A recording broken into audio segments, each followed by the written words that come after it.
So ఇప్పుడు మనకి ఈ 555 టైమర్ అనేది యూజ్ చేసి మోనోస్టేబుల్ మోడ్లో అండ్ ఎస్టేబుల్ మోడ్లో అనేది మనకి అసలు ఎలా వర్క్ అవుతుంది అండ్ దాని యొక్క అవుట్పుట్ డిలే ఎంత అంటే ఆ టైం పీరియడ్ ఎంత క్యాలిక్యులేట్ చేస్తాం అండ్ నెక్స్ట్ అంటే ఆ డిలే అనేది అంటే ఆ అవుట్పుట్ అనేది దీంట్లో ఎంతవరకు హైలో ఉంటుంది అనేది మనం ఇప్పుడు డిలే అనేది క్యాలిక్యులేట్ చేస్తాం. అండ్ ఈ మోనోస్టేబుల్ అంటే ఈ 555 టైమర్ అనేది యూస్ చేస్తూ మోనోస్టేబుల్ మోడ్లో మనకి అప్లికేషన్స్ అనేవి ఏంటుంటాయి ఇప్పుడు చూద్దాం. ఓకే, సో ఇప్పుడు మనకి మోనోస్టేబుల్ మోడ్ అంటే మనకి ఓన్లీ సింగిల్ స్టేట్ అనేది ఉంటుంది. సో మనం ఇన్పుట్ అనేది అప్లై చేస్తాం, ఒక నెగిటివ్ గోయింగ్ ట్రిగ్గర్ పల్స్ అనేది మనం ఇక్కడ అప్లై చేస్తాం. అండ్ నెక్స్ట్ ఇక్కడ మనకి 6th ఏంటంటే మనకి ఇందాక థ్రెషోల్డ్ అని చెప్పాను కదా. సో ఈ 6th పిన్నే మనం ఈ వీసీసీకి త్రూ ఆర్ ద్వారా మనం కనెక్ట్ చేసాం. ఓకేనా, త్రూ రెసిస్టెన్స్ ఆర్ ద్వారా మనం కనెక్ట్ చేసాం. ఓకే, అండ్ నెక్స్ట్ ఇక్కడ మనం ఈ కెపాసిటర్ సి ఉంది చూడండి. సో ఇది డిశ్చార్జ్ పిన్ కదా. సో మనకి ఇక్కడ ఈ ఛార్జింగ్ అండ్ డిశ్చార్జింగ్ అనేది మెయిన్గా ఈ ట్రాన్సిస్టర్ మీద డిపెండ్ అయి ఉంటుందండి. ఓకేనా, సో ఎప్పుడైతే మన ట్రాన్సిస్టర్ అనేది ఆన్ అయిందో అంటే ఎప్పుడైతే షార్ట్ అయిందో అప్పుడు ఏమవుతుందంటే అప్పటి వరకు ఛార్జ్ అయిన వోల్టేజ్ అంతా త్రూ వీసీసీ టు గ్రౌండ్ ద్వారా మనకు అక్కడ డిశ్చార్జ్ అవుతుంది. ఎప్పుడైతే Q1 అనేది ఆఫ్ అయిందో అంటే అక్కడ మనకి ఓపెన్ సర్క్యూట్. సో ఎప్పుడైతే మనకి ఓపెన్ సర్క్యూట్ అనేది అయిందో మన ఈ కెపాసిటర్ అనేది త్రూ వీసీసీ ద్వారా మనకు అక్కడ వోల్టేజ్ అనేది ఛార్జ్ అవుతూ ఉంటుంది. ఓకే, సో ఇప్పుడు ఫస్ట్ మనకి ఇన్పుట్ వోల్టేజ్ అనేది అప్లై చేస్తాం. మనకి అక్కడ సేమ్ థ్రెషోల్డ్ లెవెల్స్ అనేవి ఉన్నాయి. సో వాటిలో ఏం చేంజ్ అనేది లేదు. Q and Q bar. So మనం ఇక్కడ థ్రెషోల్డ్ వోల్టేజ్ అనేది అప్లై చేస్తాం. Input trigger negative going trigger voltage అనేది ఇక్కడ మనం అప్లై చేసాం. ఓకే, సో మనం ఎప్పుడైతే నెగిటివ్ గోయింగ్ ట్రిగ్గర్ పల్స్ అనేది అప్లై చేసాం, సో మనకి ఎప్పుడైతే ట్రిగ్గర్ అనేది అప్లై చేసామో మనకి అది ఏంటంటే 0 to VCC వరకు మనకి వెళ్తుంది. సో అప్పుడు ఏమవుతుందంటే ఎప్పుడు మనకి ఈ 1/3 VCC అనేది వచ్చే వరకు. Okay, so when the trigger is applied the lower comparator will emit high logic. అంటే మనకి ఎప్పుడైతే ట్రిగ్గర్ అనేది అప్లై చేసాం సో మనకి ఫస్ట్ ఏంటంటే 0 నుంచి VCC కదా, అంటే మనకి 1/3 VCC వరకు కూడా. సో మనకి ఫర్ సపోజ్ VCC అనేది మీరు 5 ఇచ్చారు. ఓకేనా, సో మీరు ఇక్కడ VCC అనేది ఫర్ సపోజ్ VCC అనేది మీరు 5 volts ఇచ్చారు. సో ఇక్కడ మీకు 1/3 VCC అంటే 5/3 అంటే అంత మీకు 1.33 సంథింగ్ అనేది మీకు అక్కడ వస్తుంది. ఓకేనా, సో అదే 2/3 VCC అంటే 2/3 into 5, సో 10/3 అంటే మనకి అక్కడ 3.3 volts అనేది మీకు అక్కడ ప్రొడ్యూస్ అవుతుంది. సో ఇక్కడ 5/3 అంటే 1.66 volts. అదే మనకి 2/3 అంటే 3.33 volts ఎప్పుడు మనం VCC అనేది 5 volts తీసుకున్నప్పుడు. ఓకే, సో ఫస్ట్ మనకి ట్రిగ్గర్ అనేది అప్లై చేస్తాం. సో ట్రిగ్గర్ అనేది అప్లై చేసినప్పుడు మనకి 0 నుంచి సో మనం ట్రిగ్గర్ అనేది అప్లై చేస్తాం. సో ఇది మనకి VCC పాయింట్ అనుకోండి అండ్ ఇది 2/3 VCC అంటే 1.66. సో ఇది దెన్ 1.66. సో ఎప్పుడైతే మనకి ఈ కంపరేటర్ మనకి ఇన్పుట్ అనేది ఇచ్చాం కదా, సో సెకండ్లో మనకి ఇది ఏంటంటే ట్రిగ్గర్ ఇన్పుట్ అనేది ఇచ్చాం. సో మనకి బిలో 1.66 వోల్టేజ్ వరకు అప్పుడు ఏంటంటే ఈ పాజిటివ్ టెర్మినల్ దగ్గర ఉన్న వోల్టేజే ఎక్కువ కదా. సో ఈ వోల్టేజే ఎక్కువ, ఈ వోల్టేజ్ అనేది మనకి తక్కువ. సో ఈ వోల్టేజ్ అనేది ఎక్కువ అంటే when V+ is greater than V-, so the output is high. అంటే ఇక్కడ మనకి నాన్ ఇన్వర్టింగ్ టెర్మినల్ వోల్టేజ్ అనేది ఎక్కువ కాబట్టి సో అవుట్పుట్ అనేది మనకు అక్కడ 1 ప్రొడ్యూస్ అవుతుంది. సో ఎప్పుడైతే మనకు అక్కడ 1 అనేది ప్రొడ్యూస్ అయిందో సో ఇక్కడ ఇంకా మనకి 0లోనే ఉంది, ఎందుకంటే మనకి సో ఈ VCC సో మనకి ఎప్పుడైతే ఆన్ చేయగానే మనకి ఇక్కడ కెపాసిటర్ అనేది సో ఓకేనా, సో మనకి ఇక్కడ అవుట్పుట్ అనేది 1 వచ్చింది. సో ఈ అవుట్పుట్ అనేది మనకి సెట్ అనేది 1 అయింది. సో ఎప్పుడైతే సెట్ బిట్ అనేది 1 అయిందో చూసారా, సో ఇది ఫ్లిప్ ఫ్లాప్ యొక్క ట్రూత్ టేబుల్. సో ఎప్పుడైతే సెట్ బిట్ అనేది 1 అయిందో Q అనేది మనకు అక్కడ 1 అవుతుంది. సో మనకి అంటే సెట్ అవుతుంది. సో మనకి ఎప్పుడైతే సెట్ బిట్ అనేది 1 అయిందో Q అనేది 1, Q బార్ అనేది 0. సో ఆ 0 అనేది మనకి ఇక్కడ ప్రొడ్యూస్ అవుతుంది. సో 0 అంటే ఇక్కడ మనకి ట్రాన్సిస్టర్ అనేది ఆఫ్ అవుతుంది, మనకి అవుట్పుట్ అనేది హై వస్తుంది. ఎందుకు హై వస్తుంది? ఇక్కడ మనకి అవుట్పుట్ అనేది హై వస్తుంది అంటే ఇక్కడ ఎప్పుడైతే మనకి ట్రాన్సిస్టర్ అనేది ఆఫ్ అయ్యిందో సో అప్పుడు ఏంటంటే ఇది ఓపెన్ సర్క్యూట్ అవుతుంది. సో అప్పుడు మనకి కెపాసిటర్కి ఒక పాత్ అనేది క్రియేట్ అంటే ఒక లో రెసిస్టెన్స్ పాత్ అనేది క్రియేట్ అవుతుంది. సో అంటే ఇప్పుడు ఆ కెపాసిటర్ అనేది త్రూ వీసీసీ త్రూ ఆర్ ద్వారా మనకి దేంటి వీసీసీకి ఛార్జ్ అవుతూ ఉంటుంది. ఓకేనా? సో మనకి అక్కడ త్రూ వీసీసీకి మనకు అక్కడ ఛార్జ్ అవుతూ ఉంటుంది. సో మనకి 0 నుంచి మనకు అక్కడ ఛార్జ్ అవుతూ ఉంటుంది. ఓకేనా? సో సో అక్కడ మనకి ఛార్జ్ అవ్వడం స్టార్ట్ అవుతుంది. సో అంటే మనకు అక్కడ అవుట్పుట్ అనేది హై రావడం స్టార్ట్ అవుతూ ఉంటుంది. సో మనకు అక్కడ అవుట్పుట్ అనేది హై వస్తుంది. సో మనకు అక్కడ అవుట్పుట్ అనేది హై రావడం స్టార్ట్ అవుతుంది. సో ఎప్పుడైతే 1/3 వీసీసీ అనేది మనకు అక్కడ క్రాస్ అయిందో సో ఎప్పుడైతే మన ఇన్పుట్ ట్రిగ్గర్ వోల్టేజ్ అనేది చూసారు ఎప్పుడైతే 1/3 వీసీసీ అనేది క్రాస్ అయిందో సో అప్పుడు ఏమవుతుందండి సెట్ బిట్ అనేది 0 అవ్వి సో అప్పుడు ఎప్పుడైతే మనకి సెట్ బిట్ అనేది 0 అవ్వింది సో సెట్ బిట్ అంటే ఎస్ అనేది 0 అయినప్పుడు ఆర్ అనేది మనకి ఇంకా 0లోనే ఉంది.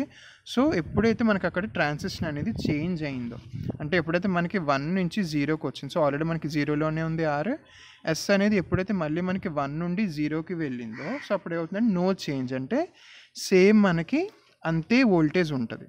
ఓకేనా? సేమ్ మీకు ప్రీవియస్గా ఎంత ఉందో సేమ్ మనకి అక్కడ అంతే ఉంటుందన్నమాట. సరేనా? సో మనకి అక్కడ కెపాసిటర్ అనేది ఛార్జ్ అవుతూనే ఉంటుంది, మనకి ఇక్కడ అవుట్పుట్ అనేది ప్రొడ్యూస్ అవుతూనే ఉంటుంది.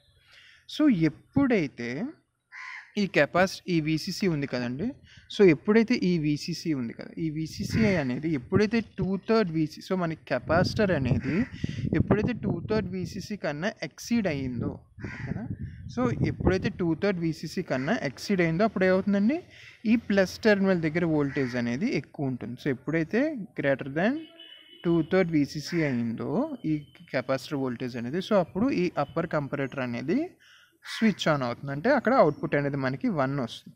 సో ఎప్పుడైతే R1 అండ్ ప్రీవియస్గా ఎస్ అనేది మనకి 0లో ఉంది సో ఎప్పుడైతే మనకి 1 ఇక్కడ 0 వచ్చిందో సో ఏమవుతుందంటే ఎప్పుడైతే 1 0 వచ్చిందో క్యూ అనేది 0 క్యూ బార్ అనేది మనకు అక్కడ 1 సో క్యూ అనేది 0 క్యూ బార్ అనేది 1. సో ఎప్పుడైతే మనకి ఇక్కడ క్యూ బార్ 1 అనేది వచ్చిందో ఇక్కడ ట్రాన్సిస్టర్ అనేది ఆన్ అవుతుందంటే షార్ట్ సర్క్యూట్ అవుతుంది అండ్ ఇక్కడ మనకి అవుట్పుట్ అనేది లో వస్తుంది. సో ఇక్కడ ఎప్పుడైతే మనకి షార్ట్ సర్క్యూట్ అయ్యిందో ఇక్కడ సో అప్పుడు ఇది ఏంటి మనకి ఇదే 0 రెసిస్టెన్స్ పాత్. సో అప్పటి వరకు ఛార్జ్ అంటే 2/3 వీసీసీ వరకు మనకి ఛార్జ్ అయిన వోల్టేజ్ మనకి వీసీసీ వరకు ఛార్జ్ అవ్వాలి కానీ ఇక్కడ మనకి ఈ థ్రెషోల్డ్ వోల్టేజ్ అనేది ఉండడం వల్ల 2/3 వీసీసీ వరకు ఛార్జ్ అయ్యి మనకు అక్కడ అవుట్పుట్ అనేది 0 వస్తుంది. సో సేమ్ మళ్ళీ మనకు అక్కడ అవుట్పుట్ అనేది 0 వస్తుంది.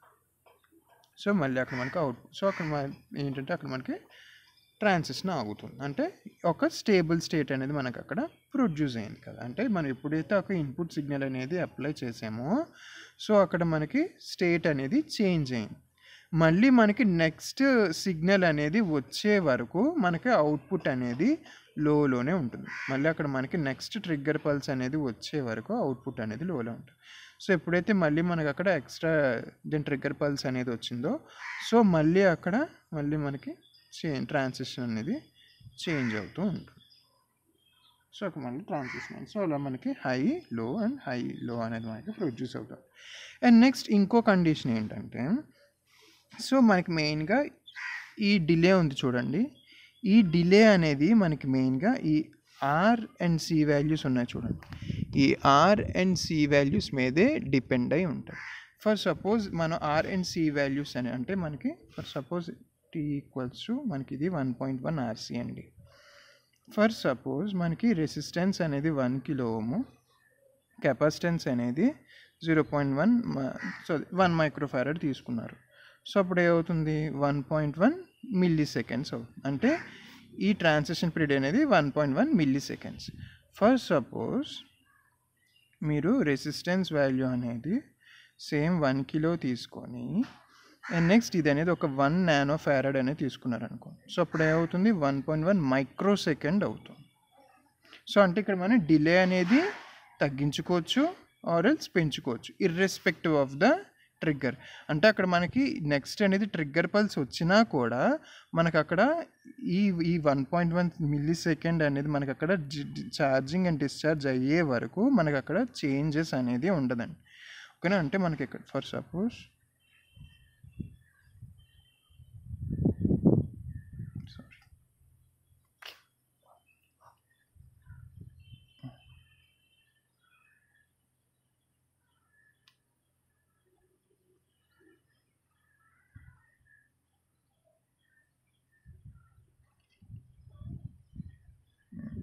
సో మనకి అవుట్పుట్ అనేది సేమ్ ఇలాగే కదా రావాలి. సో మనకి అవుట్పుట్ అనేది ఇలా రావాలి. సో ఈ డిలే అనేది మెయిన్గా దేని మీద డిపెండ్ అయి ఉంటుందంటే మన ఆర్ఎన్సి వాల్యూస్ మీద డిపెండ్ అయి ఉంటుంది. ఫర్ సపోజ్ మీకు ఈ ఈ ఈ ట్రిగ్గర్ పల్సెస్ అనేది ప్రతి 1.1 మిల్లీ సెకండ్స్కి ప్రతి 1.1 మైక్రో సెకండ్స్కి కూడా మనకి చేంజ్ అవుతూ ఉండాలి. సో దీని యొక్క డిలే అనేది 1.1 మైక్రో సెకండ్స్ అనుకుందాం. ఓకేనా. సో దీని డిలే అనేది 1.1 మైక్రో సెకండ్స్ అనుకుందాం. సో ఇక్కడ ఏంటంటే ఫర్ సపోజ్ మన రెసిస్టెన్స్ కెపాసిటెన్స్ మనకు అక్కడ డిలే మనకు అక్కడ అవుట్పుట్ డిలే అనేది కావాలి. సో మనకు అక్కడ అవుట్పుట్ డిలే అనేది కావాల్సినప్పుడు మనం ఏం చేస్తామంటే రెసిస్టెన్స్ అండ్ కెపాసిటెన్స్ వాల్యూస్ అనేవి మనం చేంజ్ చేసుకుంటాం. సో ఎప్పుడైతే మన రెసిస్టెన్స్ అండ్ కెపాసిటెన్స్ వాల్యూస్ అనేవి చేంజ్ చేసినప్పుడు ఇక్కడ మనకి 1.1 మిల్లీ సెకండ్ వచ్చింది. సో ఇక్కడ ఏంటి మనకి దీని మైక్రో సెకండే తక్కువ, మనకి మిల్లీ సెకండ్ అంటే కొంచెం ఎక్కువ. సో మనకి నార్మల్గా ఏంటంటే సేమ్ ఇదే పొజిషన్ దగ్గర మనకి ఆఫ్ అయిపోవాలి. ఇది 1 మైక్రో సెకండ్ కాకపోతే మనకి ఇప్పుడు 1.1 మిల్లీ సెకండ్ అనేది కావాలి. సో మీకు అక్కడ 1.1 మిల్లీ సెకండ్ అనేది వచ్చే వరకు కూడా మనకు అక్కడ కెపాసిటర్ అనేది ఛార్జింగ్ డిశ్చార్జింగ్ అనేది అవుతుంది. అంటే మీరు అక్కడ ఎన్ని ఇన్పుట్ ట్రిగ్గర్ పల్సెస్ అనేది అప్లై చేసినా ఈ యొక్క టైం డిలే వరకు అది మనకి హైలోనే ఉంటుంది. దాని తర్వాతే మనకు ఆఫ్ అవుతుంది, కానీ ఇర్రెస్పెక్టివ్ ఆఫ్ ద ఇన్పుట్ అనమాట. అంటే మీరు అక్కడ ఎన్ని ట్రిగ్గర్ పల్సెస్ అనేది అప్లై చేసినా కూడా మనకు అక్కడ అవుట్పుట్ అనేది చేంజ్ అవ్వదు. ఎందుకు చేంజ్ అవ్వదు అంటే ఇక్కడ మనం ఆల్రెడీ డిలే అనేది మనం ఫిక్స్ చేసేసుకున్నాం. సో అంటే ఇక్కడ మనం డిలే అనేది చేంజ్ చేసుకున్నాం. మనకి 1 మైక్రో సెకండ్ కాకుండా మనకి ఇక్కడ ఎక్స్ట్రా టైం డిలే అనేది మనం తీసుకున్నాం. ఓకే కదండి. సో ఇది మోనోస్టేబుల్ mode of operation using IC555. So ఇప్పుడు మనకి అసలు టైం పీరియడ్ అనేది తెలుసుకోవాలి. అంటే మనకి అక్కడ ఎంత టైంలో అంటే మనకి ఎంత టైం అంటే ఒక హై అవుట్పుట్ అనేది రావడానికి మనకు అక్కడ ఎంత టైం తీసుకుంటున్నది అనేది మనం ఇప్పుడు క్యాలిక్యులేట్ చేయాలి. ఓకే. సో ఇప్పుడు మనం అది క్యాలిక్యులేట్ చేయాలి. So the voltage across the capacitor. So మనకు already voltage across the capacitor formula తెలుసు. So VC(t) equals to VF plus VI minus VF into exponential minus T/RC. So ఇది basic capacitor voltage అండి, output voltage. So దీని నుంచి మనకి VF అంటే final voltage, VI అంటే initial voltage and VC అంటే capacitor voltage. So మనకు అక్కడ మన కెపాసిటర్ ఛార్జింగ్ అండ్ డిశ్చార్జింగ్ అనేది మనకు అక్కడ ఎక్స్పోనెన్షియల్గా జరుగుతూ ఉంటుంది. ఓకే కదండి. సో అది అంతవరకు ఓకే. సో మనకి ఫస్ట్ మనకి ఏంటంటే మనకి దీని ఫైనల్ వోల్టేజ్ ఎంత ప్లస్ VCC కదా, ఇనిషియల్ వోల్టేజ్ మనకి ఎలాగో 0. సో మనకి ఫైనల్ వోల్టేజ్ అనేది ప్లస్ VCC, ఇనిషియల్ వోల్టేజ్ అనేది మనకి 0. సో మీ సేమ్ అవే వాల్యూస్ అనేది మీరు ఇక్కడ సబ్స్టిట్యూట్ చేసుకుంటే మీకు అక్కడ సో మీరు అక్కడ వస్తుందండి VF = VCC and VI = 0. And మనకి కెపాసిటర్ వోల్టేజ్ ఎంత అండి, మనకి 2/3 VCC వరకే కదండి వెళ్తుంది. సో మన కెపాసిటర్ వోల్టేజ్ వచ్చేసి ఓన్లీ 2/3 VCC వరకే మనకి వెళ్తుంది. So output voltage VC(t) = 2/3 VCC. So మనకి సో VC(t) దగ్గర మనం 2/3 VCC అనేది సబ్స్టిట్యూట్ చేసుకుంటాం. So VC(t) = VCC minus VCC × e T/RC 2/3 మీరు అది సబ్స్టిట్యూట్ చేయాలంటే మీరు అవంతా డిరైవ్ చేసిన తర్వాత ఓకే. సో మీరు అవన్నీ డిరైవ్ చేసిన తర్వాత మనకి T = 1.1 RC అనేది వస్తుంది. సో మీకు కింద ఆల్రెడీ చెప్పాను కదా. సో అంటే ఈ R and C times of 1.1 time మనకి పడుతుంది అనమాట అంటే ఈ డిలే అనేది మనకి ఈ ఆర్ఎన్సి వాల్యూస్ మీదే డిపెండ్ అయి ఉంటుంది. సో ఇక్కడ మనకి ఏంటంటే ఇన్పుట్ వోల్టేజ్ మీద డిపెండ్ అయి ఉంటుంది. చూసారు కదా, మన టైం పీరియడ్ అనేది ఇన్పుట్ వోల్టేజ్ మీద డిపెండ్ అయి ఉండదు, ఓన్లీ ఆర్ఎన్సి వాల్యూస్ మీద మాత్రమే మనకి డిపెండ్ అయి ఉంటుంది. So irrespective of the input, మీరు అక్కడ ఇన్పుట్ ట్రిగ్గర్ అనేది ప్రతిసారి ఇస్తున్నా కూడా ఇక్కడ మీ ఆర్ఎన్సి వాల్యూస్ పెట్టే అక్కడ మనకి హై వోల్టేజ్ అనేది డిపెండ్ అయి ఉంటుందండి. ఓకేనా అండి. సో ఇది మోనోస్టేబుల్ యూజింగ్ IC555 టైమర్. సో ఇది దాని యొక్క డెరివేషన్. అండ్ నెక్స్ట్ ఇది దాని యొక్క అవుట్పుట్ వేవ్ ఫార్మ్స్ అండి. సో దీని నుంచి మనకి ఒక ప్రాబ్లం అనేది అయితే ఉంటుంది. సో దీని నుంచి మనకి కొన్ని ప్రాబ్లమ్స్ అనేవి ఉంటాయి. అండ్ నెక్స్ట్ ఎగ్జామ్లో కూడా అడగచ్చు. ఓకే, సో నెక్స్ట్ ఏంటంటే అంటే మన కొన్ని రెసిస్టర్ వాల్యూస్కి అండ్ కొన్ని కెపాసిటెన్స్ వాల్యూస్కి మనకి టైం డిలే అనేది ఎంత ప్రొడ్యూస్ అవుతుందో ఒక టేబుల్ అండి. సో మీకు ఎగ్జామ్లో ఏంటంటే ఓకేనా, సో మీకు ఎగ్జామ్లో ఒక సర్టైన్ అంటే ఒక 1 millisecond డిలే అనేది రావడానికి మనకి కెపాసిటర్ రెసిస్టెన్స్ వాల్యూస్ అనేది ఎంత కావాలని అడుగుతారు. సో అప్పుడు పక్కాగా ఈ టేబుల్ అనేది మీరు ఈ గ్రాఫ్ అనేది మీరు గుర్తుపెట్టుకోవాలండి, సరేనా. సో ఇక్కడ మీరు ఈ గ్రాఫ్ అనేది గుర్తుపెట్టుకున్నప్పుడు మాత్రమే, సో ఇక్కడ పక్కాగా మీరు ఇంక గ్రాఫ్ అనేది అలా గుర్తుపెట్టుకోవాలి. సో దీన్ని బట్టి పట్టడానికైతే పట్టియచ్చు, కాకపోతే మ్యాక్సిమం ఇందులోంచి అయితే వాడు మీకు ఎక్కువ ప్రాబ్లమ్స్ అనేది ఇస్తున్నాడు. సో ఏంటంటే what are the values of R and C to produce 1 milliseconds of time delay. అంటే ఒక 1 millisecond టైం డిలే ప్రొడ్యూస్ అవుతున్నందుకు ఆర్ అండ్ సి వాల్యూస్ అనేవి ఎంత అని అడుగుతాడు. సో అప్పుడు మీరు ఈ 1 milliseconds దగ్గర ఈ కెపాసిటర్ వాల్యూ ఎంత ఉంది అండ్ దీని రెసిస్టర్ వాల్యూ ఎంత ఉందో మీరు చూస్ చేసుకొని అక్కడ మీరు చేయాలి.